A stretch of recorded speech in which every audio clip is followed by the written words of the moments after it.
Hello and welcome to the second technical session for Module 6, Episode Planning, Writing and Recording Your Podcast.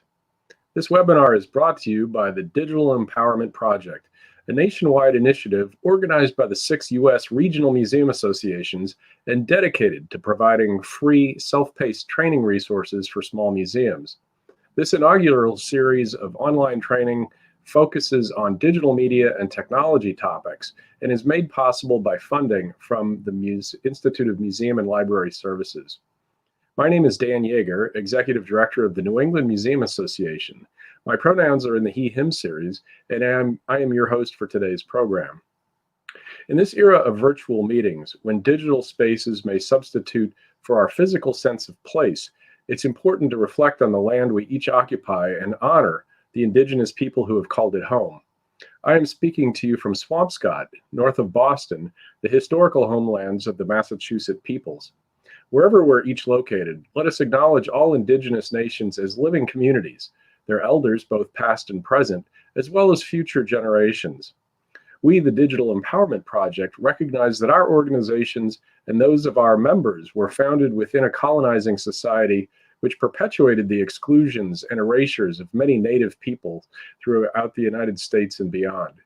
We ask that you reflect on the place where you reside and work, and to respect the diversity of cultures and experiences that form the richness of our world and our profession. Thank you. And now for a few housekeeping notes before we introduce today's presenter. If you have questions or comments during today's webinar, please use the chat box and we will relay your thoughts to the presenter toward the end of the program. We'll address as many of your questions as time allows. If you have additional questions after the program, we suggest you visit our website, museum-hub.org, and connect with our online community forum. I'd like to acknowledge today's ASL interpreters and let you know that captioning for today's program is embedded in a box just below the YouTube player on our website with controls to adjust your experience. Following today's program, you'll be sent a link to a satisfaction survey. Sharing your experience with this survey will only take a few minutes and will greatly improve our work. We'd be grateful for your opinions. Lastly, please follow us on social media to be aware of future programs. Links will be posted in the chat. And now it's my pleasure to welcome Hannah Hethmon as our presenter once again today. Hannah is the owner and executive producer of Better Lemon Creative Audio, a production company focused exclusively on museums, history organizations, and cultural nonprofits. She's the author of the popular handbook, Your Museum Needs a Podcast, a step-by-step guide to podcasting on a budget for museums. She's a 3-time winner of the AAM Muse Awards for podcasting, and her first podcast has been selected for collection by the United States Library of Congress. Hannah lives and works in historic Greenbelt, Maryland. Hannah, thanks for being with us again today.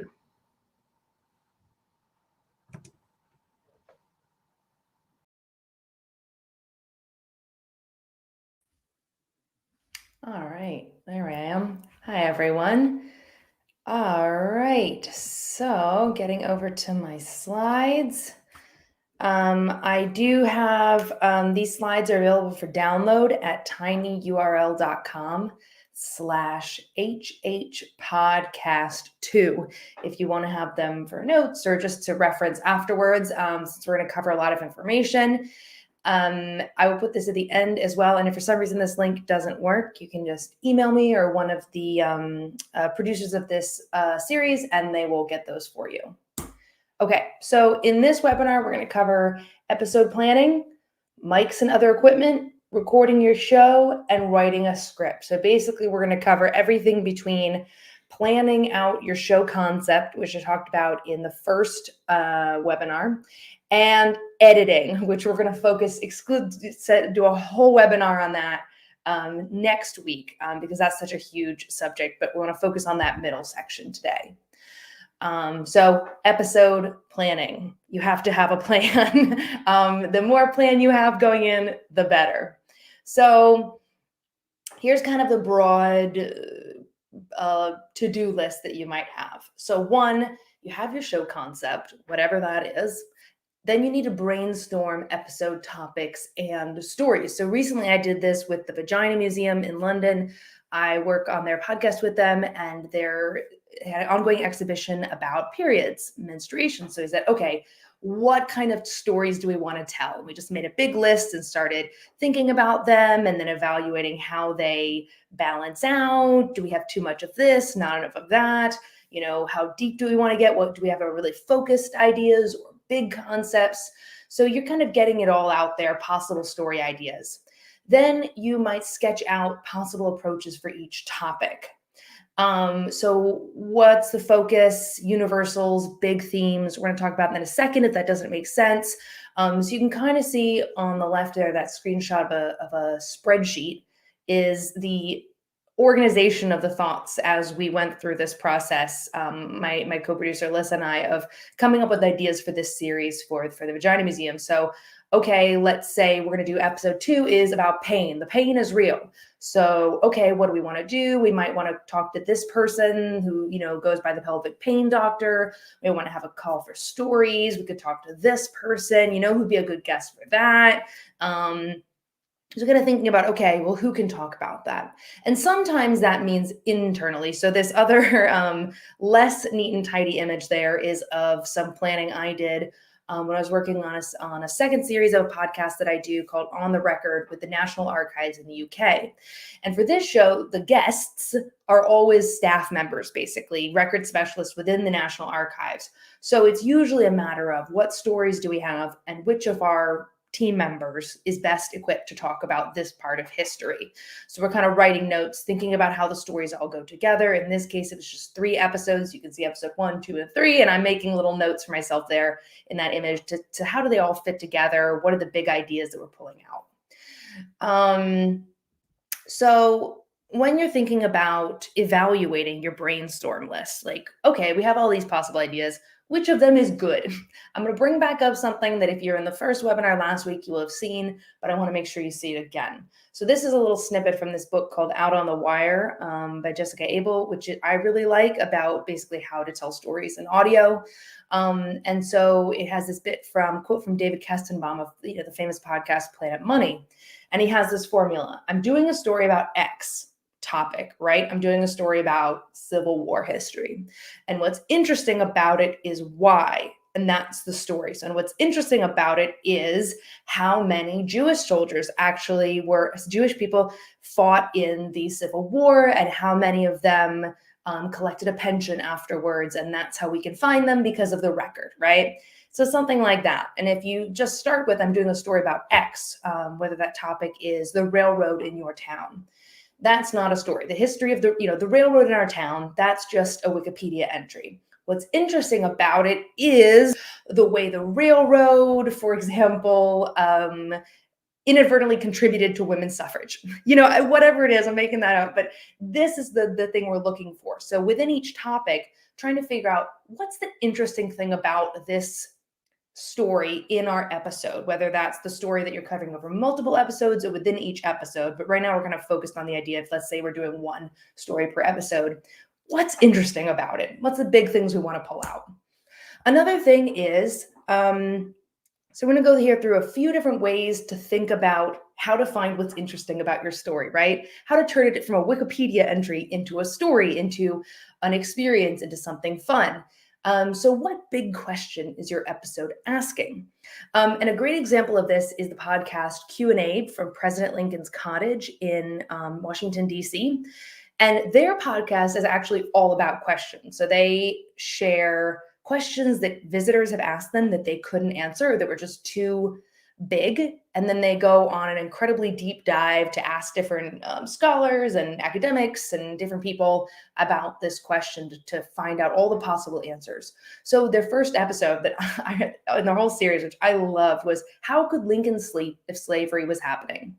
And so if slavery was happening, how could Lincoln sleep? So that's a question, and a question is an organizing principle for your episodes. Then the episode is a journey of answering that question. But right at the beginning, we're posing that question, and then that's what the organizing, so from then on out, everything focuses around how to answer that question. And at the end, we might sum up what we've answered. A little less obvious is an episode from How to Be American, a tenement museum, from the Tenement Museum in New York City. And they have an episode, I don't remember what the title was, something about dough. And the episode description is, ever wonder how pizza became New York City's quintessential street food? Get ready to find out as we unveil pizza's very own immigration story. So the big question here is, how did pizza become New York City's street food? And this is great because you're piquing people's interest, you're kind of posing a question, and hopefully your listener wants to find out. And so that's how you take them on a journey, rather than just saying, this is the story of pizza. This is the history of pizza. These are some facts about pizza, right? Another thing to think about, another way to come at the meaning, the meat of your episode is, what's the big idea? What are the bigger themes you want to draw out, right? What is the thing you want your audience to come away with?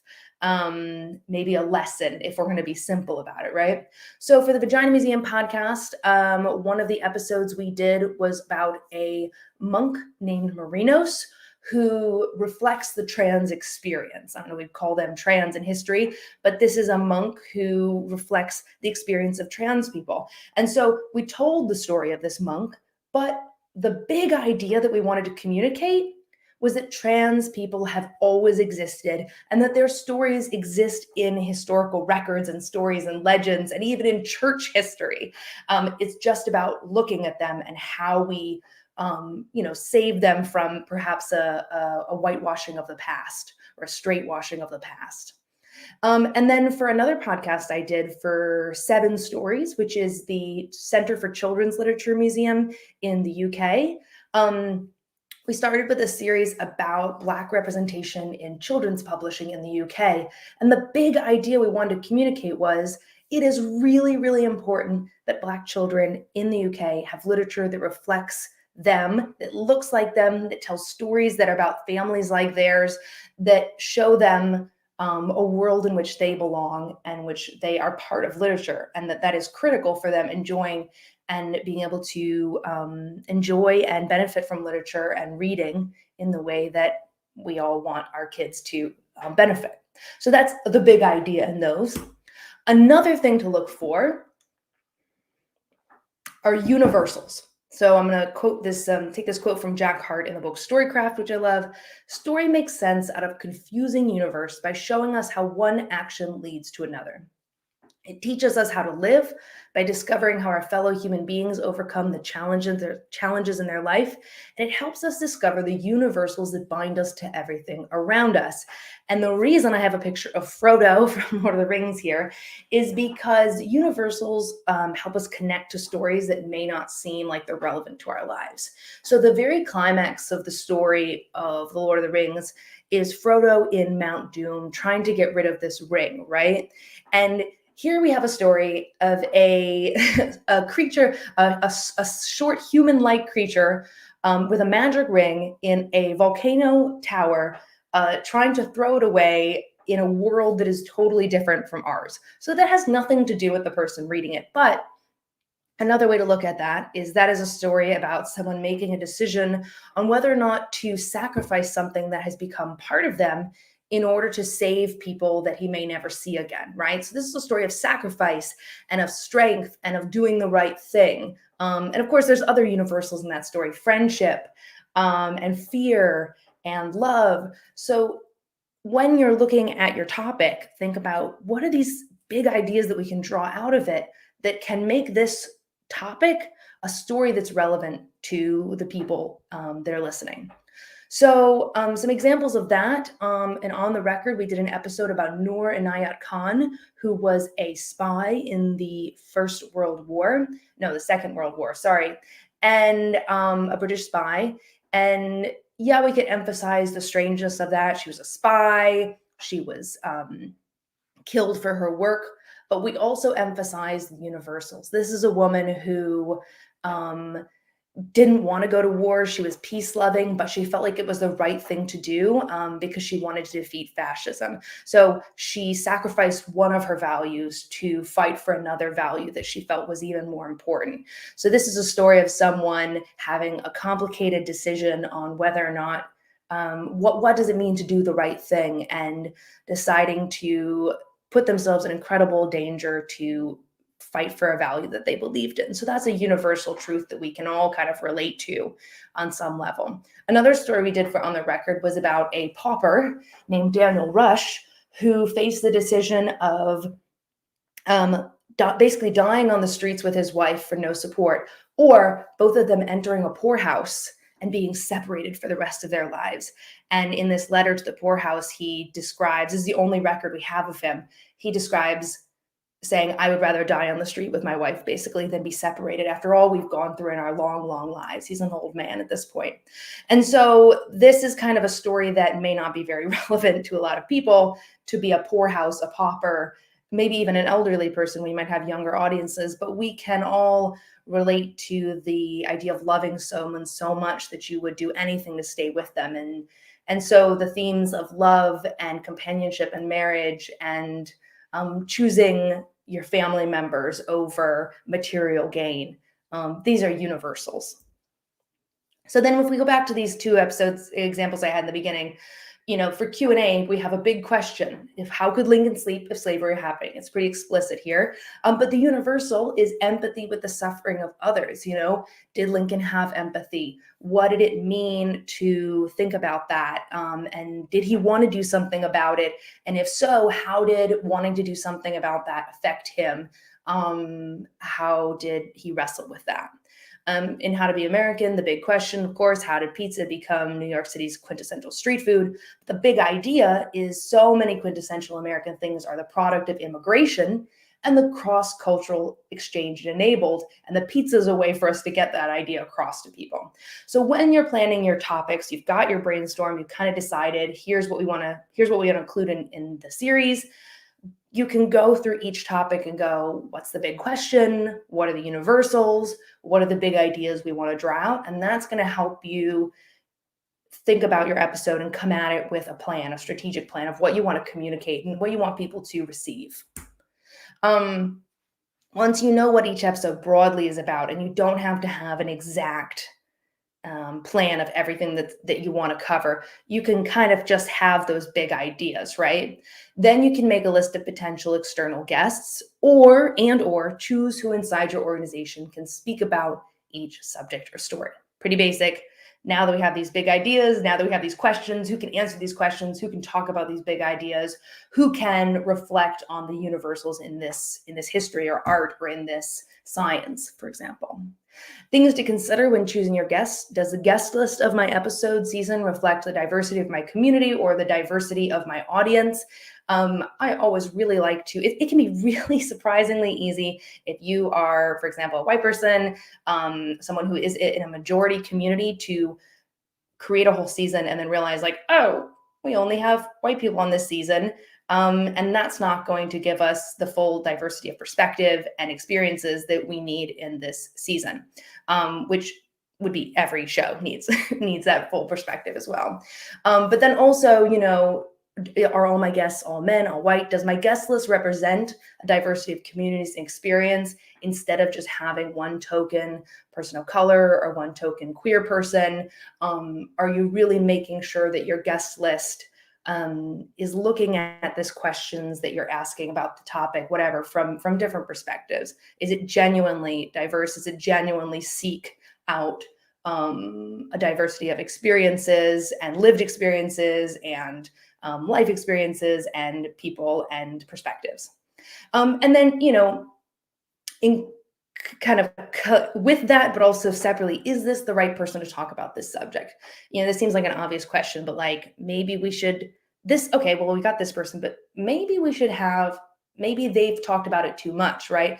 Maybe they are not going to be able to ask the question the way we want. Maybe I'm blanking on examples here, but is there someone else who would be better to talk about this? Will this guest be able to help spread the word about the show? There is nothing wrong with choosing guests here and there, or even more than that have a large social media following or a large network that will help get the podcast out to other people. If you can get a guest that has a lot of influence, even locally, right? A relative amount of local influence or influence within the field or the subject you're talking about, getting them on the show and then asking them explicitly to promote the show and making sure they have the resources like a link and some graphics, whatever, that can be a great way to reach their audience with content that they're definitely going to like because the person they like is on the show. Of course, considering how difficult will it be to get this guest on the show and schedule them. So sometimes if you're looking through, I like to have like, guest number one, guest number two, long shot. If we could get this celebrity, if we could get this book author, that would be really, really cool. But let's not base our whole episode around it. Let's see what we can do. And then from there, you're going to go ahead and go scheduling and recording the people. And I'm not going to talk about scheduling guests because, I'm sure you can figure that out. What I want to talk about next instead is, what do you ask them? So once you have chosen who your guests are, you've confirmed that they want to be involved in the podcast, you need to develop your question list. And you do not have to have perfectly scripted questions all the way through. If you're naturally an interviewer, someone who knows how to get, to dig into a conversation, that's great. You should, at the bare minimum, have an outline of what you want to say and what order you want to say it in. Hold on, I was just seeing if I had that on a slide. I don't, but that's something I was thinking about talking to you about, was thinking about the order you want to have your conversation go. I like to structure my questions, or at least an outline of what I want to ask, in that order to make it easier for editing afterwards. A few types of questions I like to ask. Number one, my favorite type of question is questions that invite stories. So tell me about this. Why does this matter? What should people know about pizza? Let's say pizza. What should people know about pizza in New York? Tell me the history of pizza in New York. How did this restaurant get started? How did this museum end up here? What's a common misconception about immigration in New York City? Where are we? So that's a question that invites description as well as stories. Tell me what we're looking at. And then it's totally fine at the end to say, what's the takeaway here? What's the lesson? To get people to reflect. So these are questions that invite stories, that invite description, that invite reflection, and invite interpretation as well. And so you can think, if I say, when was this museum founded? Oh, 1905. Okay, well, that's not really a conversation. That's not going anywhere. But if I say, tell me the story of why there's a museum here. How did this come to be? Well, in 1901, so that invites people to tell you a story, a series of events, rather than just a fact. So again, not Wikipedia page, but story. I also like questions that fill in background. So especially if you're doing a little more planned interview. So in this case, this is a whole question that I wrote out. And it goes something like, so Jess, rather than easing our listeners into this series with a nice straightforward set of court records, we're jumping into witch trials, blah, blah, blah. And I say, kind of fill in the background of what we're not going to talk about. But so could you give us a brief overview of what the witch trials were and what they weren't? That's really the question at the end. What were the witch trials and what weren't they? But all that behind that is background. And the nice thing about this background here is it not only gives us a little fill-in of like the context, the cultural context of witch trials, but it also lets my guest, Jess, know that I don't need you to tell me about that they are in television shows, novels, plays. I want you to jump right into what they were and weren't. We don't need to do an intro, right? So it kind of lets her know as well, in this big question that I'm asking, where do I want you to focus? Follow-up questions are super, super important. So if I always use the example of, let's say your guest is talking and they're like, yeah, so they're telling you about this cool object in the museum, and it's really cool how we have it displayed. We were going to display it here, but that little area got wrecked when the zombies ran through. So now we have it here, and that looks so much better. And you're like, wait. Did you just say zombies? So this is like signposting, and follow-up questions is when your guest says something and it's really interesting, make sure you come back to that, because if your listener hears something interesting and they don't get more information on it, they may feel unsatisfied, right? So you're standing in as the host. for the listener. You're asking the questions that they want to know. So a lot of follow-up questions that I like to ask, sometimes it's good to just have these literally written down so you can just pop them back in when you're ready to go. Can you tell me more about that? And why is that? Can you expand on what you've just said? Do you have any more stories from that experience you can share? What else can you tell me about pizza in New York? Why do you think this story is so important? Why do you think this artwork is so important? Wait, did you just say there's ghosts in museums? Exactly, right? I think our listeners will want to know more about the zombies, the ghosts. Can you fill us in on that? And then also you can wait until they're done and say, so I want to go back to one thing you mentioned, which is the role of the local union in all this. Can you give us some more detail on how they were involved? So I want to go back to that thing. So just making sure you follow up on interesting leads so that it's not just conversation, switch topic, question, switch topic, boom, boom, boom. So it has a nice flow through it. Then something else to think about is length. This is just a practical note. Podcast episodes are typically between 20 to 50 minutes in length. I like to say maybe, especially if you're starting out and you're figuring out your audience, keep it to within the range of a commute. Like let's say if you're thinking about someone who commutes 20 minutes, 20 to 30 minutes, maybe 20 to 25 minutes is where your episodes should be. If you're at the higher range, maybe you can go 40 to 50 minutes, and it's okay to have one episode that's 40, one episode that is 50. But if you're doing 20 minutes, then 50 minutes, then 10 minutes, then 30 minutes, your audience doesn't have a place in their life they can slot you into, right? So if you listen to podcasts, you may listen to the same podcast at the same type of activity because it'll fill about that amount of time. If I'm going on a 15-minute errand, I'm going to listen to a short podcast. If I'm cooking dinner, I might put on a long one. If I'm going for a run, I might put on a long one, right? So keep that in mind to keep it in the same type of time slot. And then when it comes to editing, again, we're going to talk about that in the next webinar, but in recording, it's really important to save yourself time by keeping your interviews closer to the length you want them to be in the end.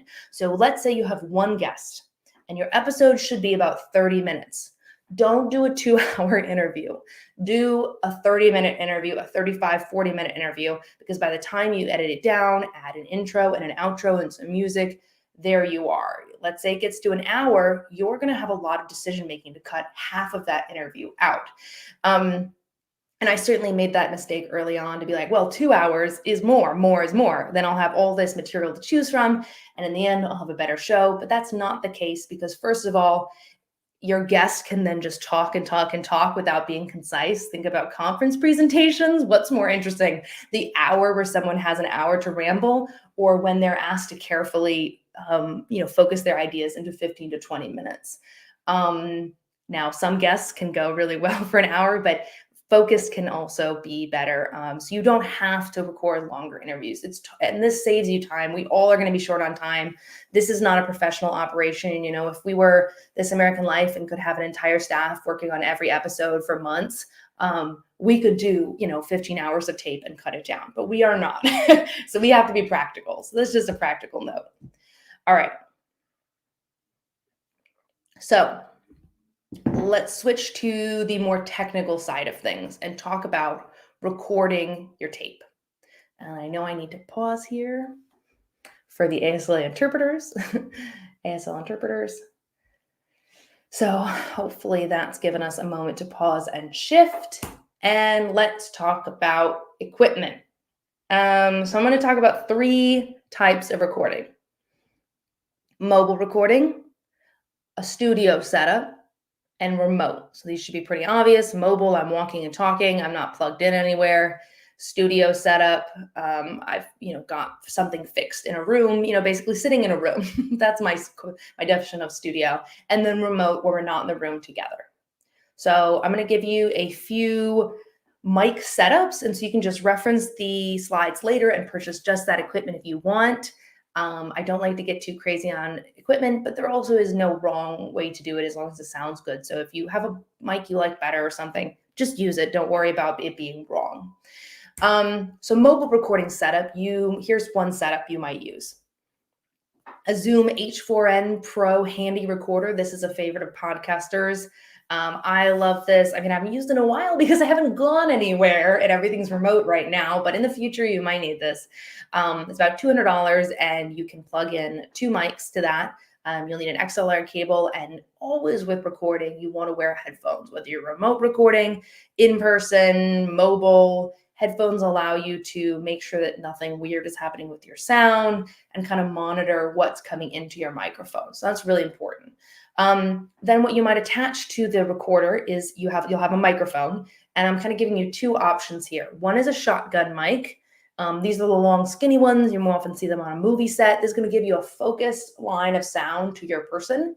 So if you are in a really loud and noisy environment, this will kind of give you a more narrow focused sound. And the nice thing about these is they can pick up from a little bit longer away. So if you need to stand 3 feet away from the person, let's say there's a global pandemic and you don't want to get too close to their mouth, that could be a really great option. An easier mic, those often need more accessories. As you can see with this little setup here, they're going to be more expensive. A cheaper and easier to wield, less finicky option would be a reporter style mic. You see reporters putting in people's faces. The Rode Reporter is kind of a gold standard for this. And then a knockoff cheaper brand that I have used and love is the Movo HM-M2. So these are microphones. And as you can see in this picture, that's me with the exact setup that I just showed you on the left, mobile with the Movo HM-M2, in historic St. Mary's city in Maryland. So a possible mobile recording setup too is you can just record on your smartphone. You're not going to get as good of audio. You need to be mindful of your environment and always mindful of background noise because it's really hard to get that out afterwards. Always being mindful of wind or other people talking, that's the worst. You really can't get that out unless it's very faintly in the background.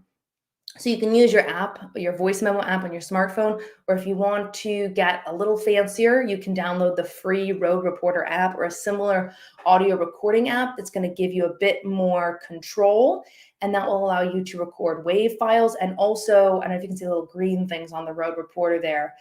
It'll let you know if you're too close, like it'll go red, like if you're peaking. So you kind of get a better sense of where you should be with your audio and whether it's good audio quality. One thing you can do to kind of make a mobile recording setup that anyone in your office could use that is going to be a higher audio quality is to get something like this tiny mic on the right. This is a Shure MV88. This one's $150. You can get cheaper types like this. This is a really great one if you want to invest. And then that plugs right into the lightning port on an iPhone. And you can then you'll have to wear remote Bluetooth headphones in order to monitor it because you'll have filled up the lightning port.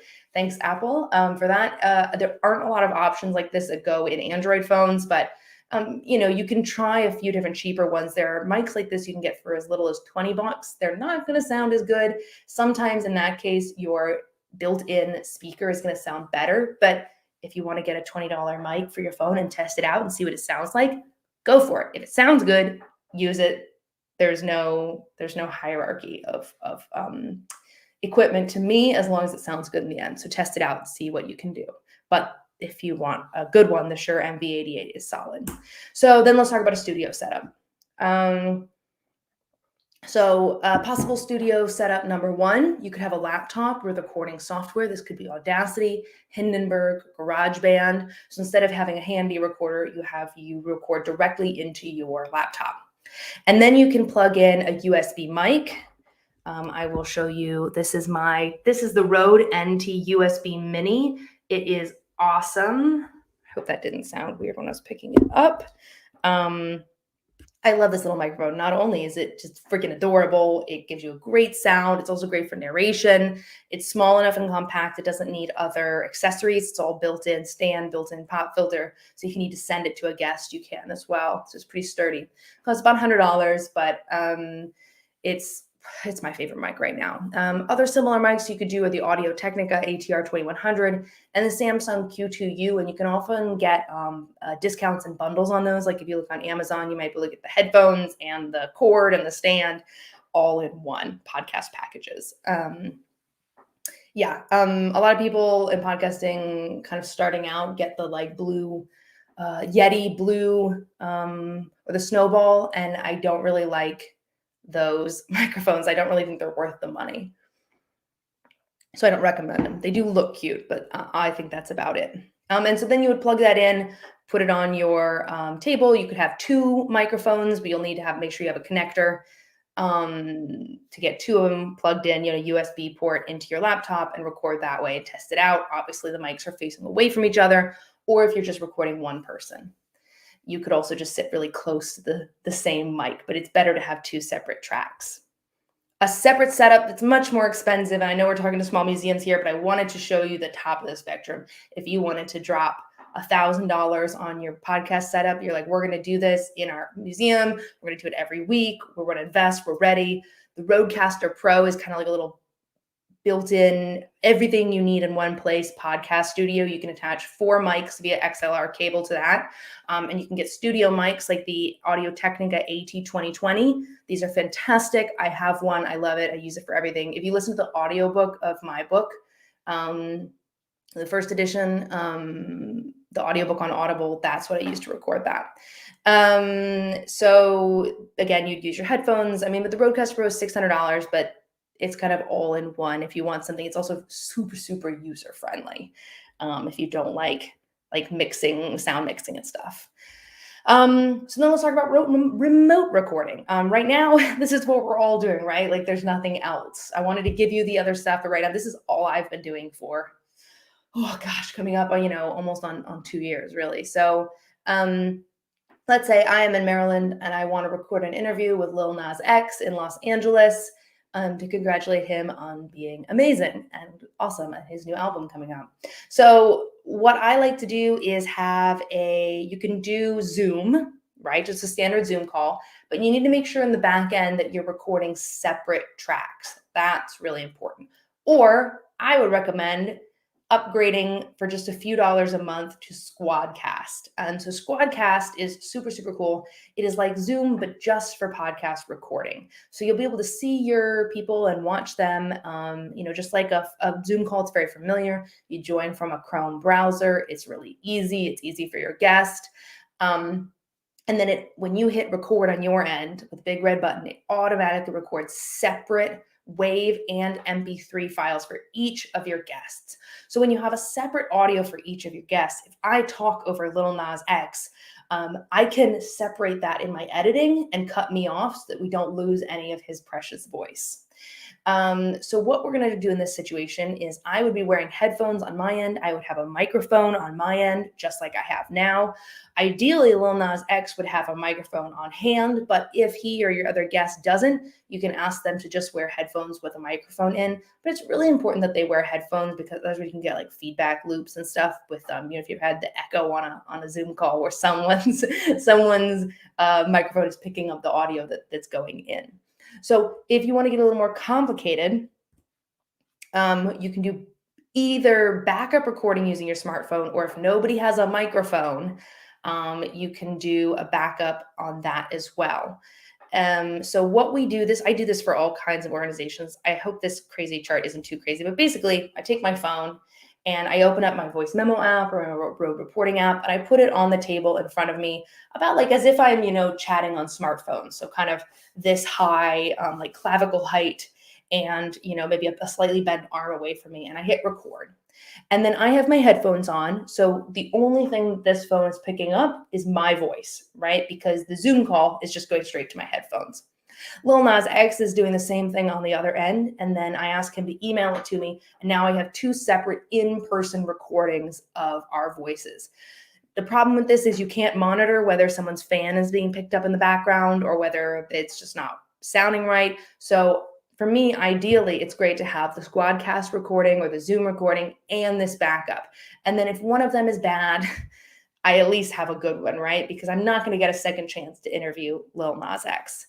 The other nice thing about Squadcast is that it records locally. So if the internet cuts out on one side or the other, it's still recording. And then when you hit stop, it uploads. So ideally, you get a non-internet-y sound. Zoom, you will not get that. Zoom, you will get the internet sound. So if someone cuts out, that kind of break, you're going to get that. So that's why I like Zoom. Okay, got a few more slides to go through before we reach the end and have some time for questions. I might edge into my question time a bit. Where to record. First of all, always wear your headphones when you're recording. And then always be aware how the environment will affect your sound. It is so much easier to set yourself up for good audio than it is to fix bad audio. One of the big things you want to do is avoid echoey spaces. So that image in the top of the office with you can just imagine how echoey that room is, right? That is not a good space for recording. You're going to have an echoey noise. My office probably sounds echoey. It's probably sounding echoey right now. I don't record in here. That office on the bottom that's messy and has bookshelves and carpets, that's great. Rooms with carpeting, rooms with things on the wall, rooms with furniture in them that has like even a bedroom, right? Or even a closet if you want to. That's where that stuff muffles the noise and gives you a non-echoey noise. You want to watch out for loud background noises like running AC units or fans, or street noises, especially if you live on like a street where someone revs their motorcycle. I have had to redo so much stuff where I don't hear the motorcycle revving until I'm going back into my audio. And then you can get creative. And when I was living in London 2 years ago, I lived in an apartment with one room facing a busy street where the ambulances like to pull out and turn their sirens on from the hospital. So I would open up my closet doors and kind of move like a wardrobe, move my clothes aside, hang up a blanket behind me, and there I have a cozy little recording office. So blankets, that kind of stuff works great. And then just bottom line is you want to test and assess before every recording until you're really, really confident. But even then, I would recommend doing that all the time. So do a little test, whatever you have a setup, do a little test remote call with someone else in your office, just to make sure everything's working. And then you listen to the audio and go, okay, that's good. Because sometimes you might listen at your test and go, oh my goodness, there's something in the background that we had no idea. So this is really important. Okay. Last, I'm going to take just a few minutes to talk about writing and recording a script. So there are kind of two broad roles of a script, or narration in your audio. It might just be an introduction, an outro, and a transition. That's what on the left, you can see that the script is in italics, and we have Marsh Davis of Indiana Landmarks saying a little quote at the beginning to kick us off. And then I have the host, Jane, saying, welcome to Preservation Profiles, a podcast by the National Preservation Institute, so on, the stock intro. And then my guest today is Marsh Davis. So just introducing the show, introducing the guest. And then in the blue, you can see we jump right into her question. And then it's just a question and answer style podcast all the way to the end, where we have another little outro scripted, thanking people, saying where to learn more, and so on.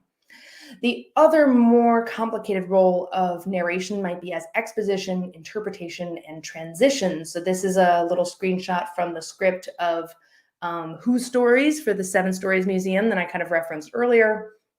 So you can see the italics, guest, italics, guest, italics, guest. So we're going back and forth where the host and writer of this show, who worked with me, Rufaro, she kind of summarizes what the guest is saying and breaks up the guest speaking to kind of allow us for this nice pacing between guest and the narrator, and guest and narrator. This is more the public radio, This American Life style of podcasting. So when you are writing for audio, you want to write like you speak. This is really important. A lot of people make the mistake of writing. A lot of us are academics. A lot of us have gone through degree programs, and we want to write, formal essay language or formal book language, but that's not what works in podcasting. You want to write like you speak. So always read through the script out loud at least once or twice while you're working on it, because as you read it out loud, it might feel weird to kind of try and say something, and it might look technically good in reading, but in audio, you need to put the most important information first, and the way the sentence syntax changes as well. So you want to use straightforward, simple vocabulary, avoid jargony academic words that you wouldn't normally use in a conversation, vis-a-vis or, juxtaposition, or, just thinking about what do you actually say when you're talking to people. I know when I write, I tend to use bigger vocabulary. So I want to switch to my speaking vocabulary. I want to use short sentences, avoiding unnecessary clauses and digressions within the sentence. So I'll give you 2 examples here. This first one's really not so bad. John Davis, but it could be better. John Davis, who ran the organization from 1992 till its eventual closure in 2003, spoke to us from his office about the struggles his staff, most of them new to the field, faced in those early years. In writing, if you're reading it on the screen right now, that probably looks fine. But if you're just listening, you might get lost. And by the time you get to the end, you've kind of had to be sorting out things in your head. It just doesn't work right. So what I would do instead in audio is break it up into manageable bites of information. John Davis ran the organization from 1992 to its eventual closure in 2003, period. He spoke to us about the struggles his staff faced in those early years, period. At the time, most of them were new to the field. So this is a much easier way to process information when you can't read or go back. You're getting it one bit at a time. You don't have time to go back and check and make sure you understood. For recording your script, you want to practice reading the script out to someone else. That can be a great way to, again, work out the kinks, but also practicing being natural, right? One way is if you can't get out of your head, practice reading it in a silly voice or accent the whole way through. That'll loosen you up. Make sure to test out your space setup. It can be really simple. Again, this is public media people showing off their spaces for recording like NPR segments during the pandemic or when they're on the road.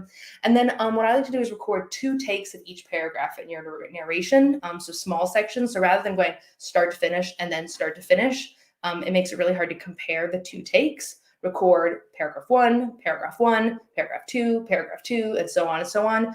And then as you're editing your narration, you can really easily compare that take 1 was better than take 2, or, evaluate that way. Take lots of deep breaths. It can be really easy to get breathless when you're reading a script. It's surprisingly difficult. So just feel free to take long pauses and speak slowly and take deep breaths where you need them. Rather doing that, you can always edit it out, but it's easier to do it right the first time. And then drink lots of water, as I'm doing now. When you're speaking, you get dehydrated. And that can lead to your voice changing. And that is it. So that is recording and your podcast and writing, planning your episodes, recording your podcast, and writing your script. So again, you can download the slides at HH Podcast 2. And that's my webinar. Thank you.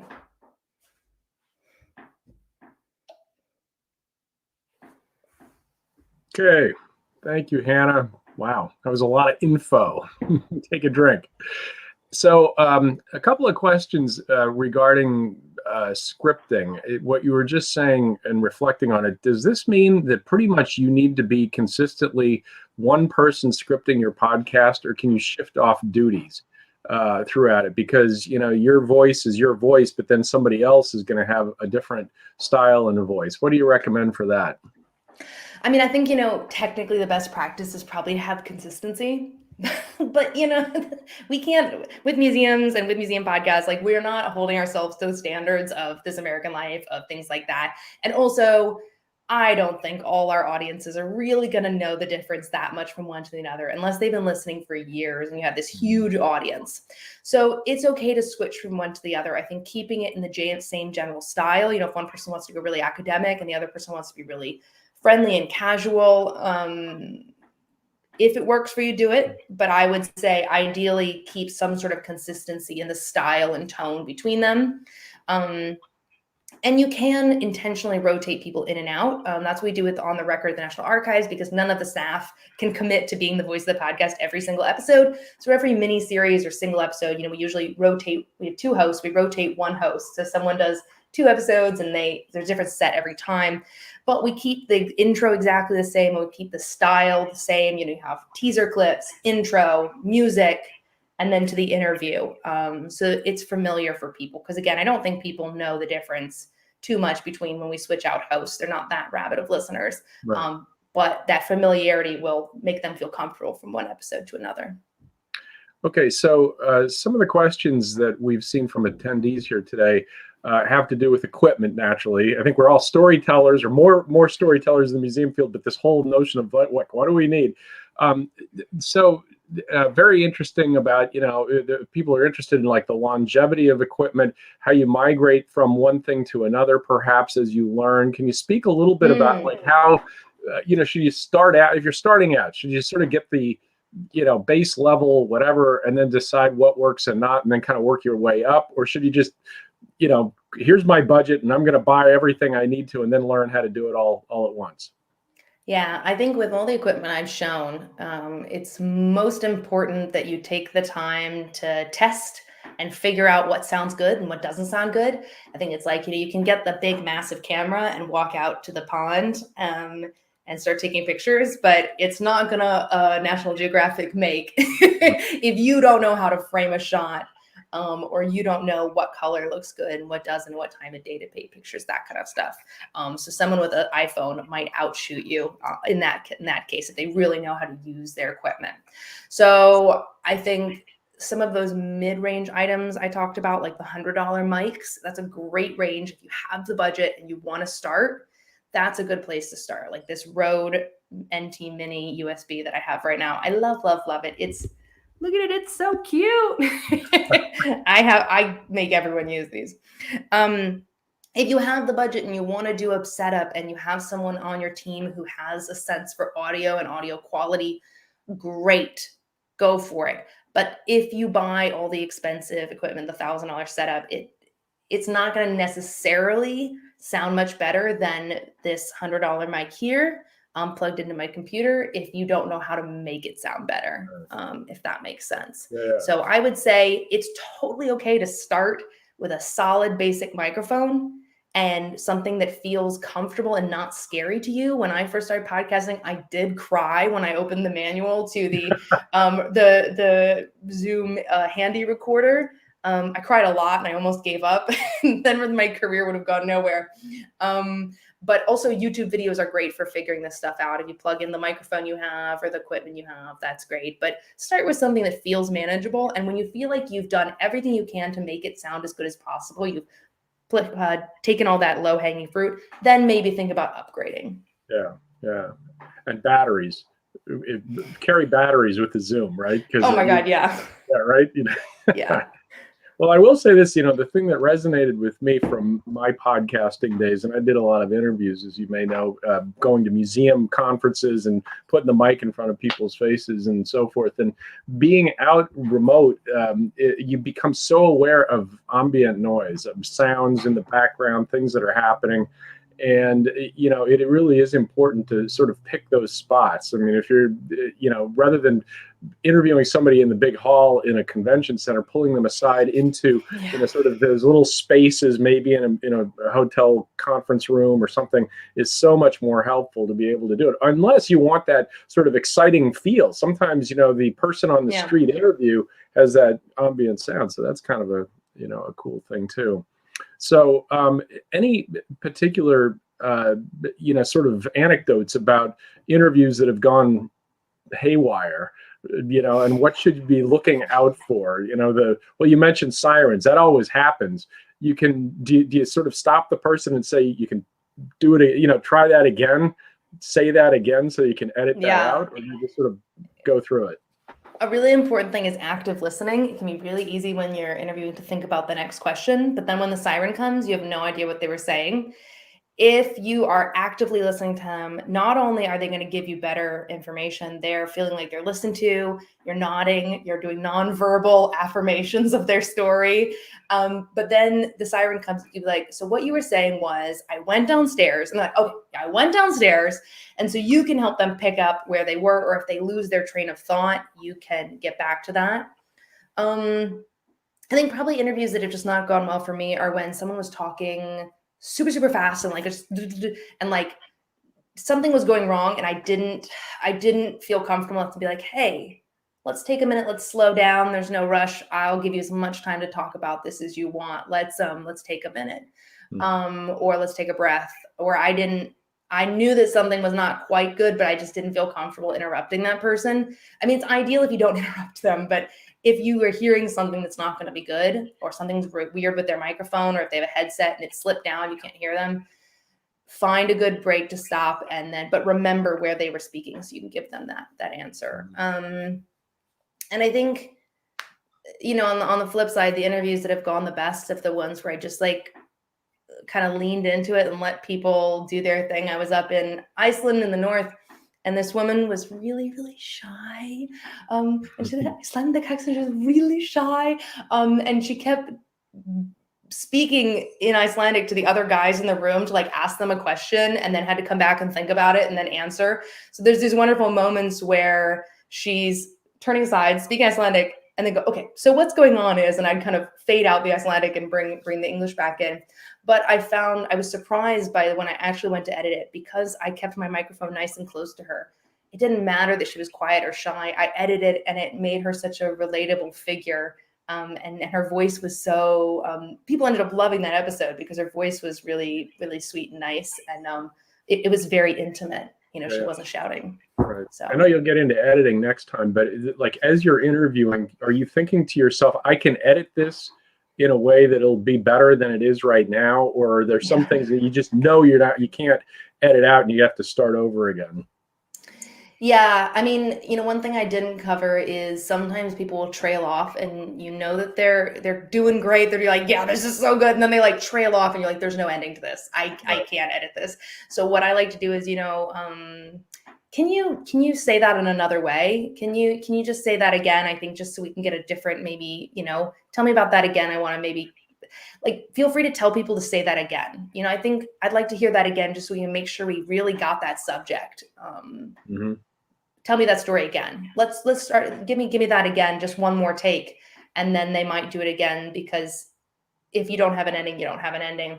And, if I hear that people are trailing off and I'm kind of at this point where the interview is just kind of over, then I will say, what's the big takeaway here? Or we've got a TED Talk and you've got 10 seconds to give a 10-second TED Talk on this topic to the whole world. What do you want to say? How do you sum up everything, the importance of everything, in just 2 lines?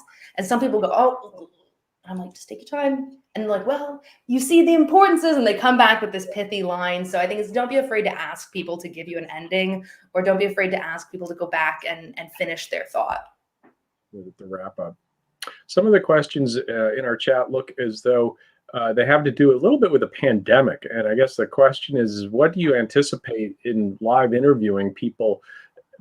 Again, are there going to be, things that you can literally put on your microphone or sanitize the mic to make people feel more comfortable? Or do you think you're going to be distancing a little bit? Or what do you think your approach is going to be as you come out of this? I don't know. I think it's so easy to do remote recording. It is honestly so much easier than in-person recording with the equipment, that I'm going to keep doing remote recording until everyone feels safe, with the microphone in their face, and then maybe, sanitize it afterwards. But yeah, I mean, one of the things is having a shotgun microphone will allow you to be a little farther back, but get that nice upfront intimate sound. Like that with the reporter mic, you might have to be here. With the shotgun mic, you could be farther away. But I have no idea. Do you ever, with interview subjects, do you ever offer honoraria to any of those, or is that something that's just completely out of the equation? No, I think that's absolutely in the equation. Whenever you can pay your contributors,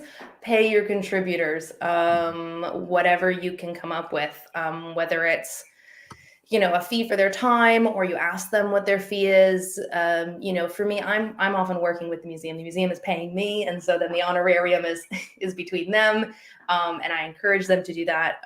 So I guess I didn't think of it because I'm not often the one paying people, but I do try to, when it's in my power, to also pay people for their contributions. I know that you can't always, and I think if you're asking someone to do an interview, it's not the kind of thing that always it's like you must be paid for. Like if you're asking them to work on the podcast, absolutely, they should be paid for it. So I think it's okay to ask someone to speak on the podcast for free, especially if you're going to promote them. But it's totally valid for them to ask. And if you are at all possible to give them compensation for their time, you should. Yeah. I was going to say, sort of like doing the book review, book promotion thing versus getting somebody to do, actual content and their expertise. There is a little bit of difference. You're helping them versus whatever. One question is, how do you keep the podcast from sounding staged and make sure it's natural sounding? I know you said that, sort of make it, script it like it's a conversation, but are there any other, tips that you can offer that, kind of keep it natural and flowing? Yeah, I think in terms of the script, again, reading it out loud and practicing saying like that. And if you're the kind of person who just cannot read from a script, but you're really good to speak, give yourself some pointers and speak for 5 minutes and then chop out some lines to turn it into your introduction. Like, it's okay to do that as long as it's, if you're planned. You don't have to have a script. I'm working on a project right now where it's going to have 2 pretty well-known co-hosts, and neither of them really like to write things. They want to talk. And so we're going to give them bullet points and let them talk. And then I'm going to edit it down. And then, so we'll have cleaned up in between dialogue, but it'll sound natural and they'll be able to do their thing, but without it being, a conversation that never ends. Yeah. And then in terms of the interviews, warm up your guests. Chat to them ahead of time, let them know this is informal. We're just going to chat. You can stop and start, or, here's who you're talking to. We really just want to have a conversation, and then ask questions that inspire their passion. Why does this matter? Why should we care about this? What would happen if this were lost? Right. This gets them feeling excited, and it stops them from being like, sometimes, you're chatting with someone beforehand and they're all passionate and they're excited, and you put the mic in front of them, they're like, our organization was founded in 1901. And you're like, where was the story? So it just keep pushing them, asking questions that draw that out and being like, you were telling me a pretty good story in the beginning. Can we come back to that? Or tell a joke, lighten up the mood, whatever you can do, if appropriate, in the subject matter. That helps it just feel natural. But then also, I think it's okay for podcasts to be a little corny, to be a little staged. I think people are used to it. I love the podcast By the Book by Kristen Meisner and Jolene. I forget her name, but it's like, so Joe, how's it going? Well, Kristen, this is what I did this week. And it's a little corny, but it feels fun and it feels authentically them. And they kind of lean into the silliness of that. We all know it's scripted, but yeah. Right. So I think it's okay to be a little corny in podcasts. Good tips.